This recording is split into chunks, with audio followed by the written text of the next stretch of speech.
আসসালামু আলাইকুম। তেলাপিয়া মাছের ড্রপসি ও স্টেপটোকাস জনিত রোগ নিরাময়ের বিশেষ কার্যকারী একমাত্র সমাধান এই অ্যাডভানজাইম।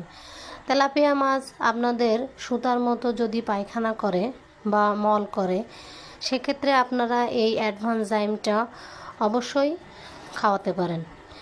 এটা খাওয়ানোর ফলে শরীরের যে লালচে দাগ থাকে, ফোসকা পড়া বা ছিদ্র হয়ে যাওয়া এরকম জাতীয় সমস্যা থেকে মুক্তি হয়।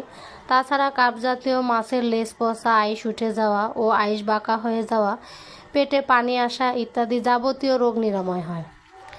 তেলাপিয়া মাছের জন্য যদি অতিরিক্ত সুতার মতো পায়খানা করে, খাবার হজম হয় না, এজন্য অবশ্যই এই অ্যাডভানজাইম ব্যবহার করতে পারেন। তাছাড়াও শিং, গুলশা, পাবদা ও মাগুর মাছের শরীরে লাল দাগ, ক্ষতরোগ, ফোসকা পড়া, পেট ফোলা রোগ নিরাময়ের জন্য খুবই গুরুত্বপূর্ণ। তাই এই খাবারটি পার কেজিতে 3 থেকে 4 গ্রাম হারে ব্যবহার করে আপনি সমস্যার সমাধান পেতে পারেন। স্ক্রিনে দেওয়া নাম্বারে আমাদের সাথে যোগাযোগ করতে পারেন।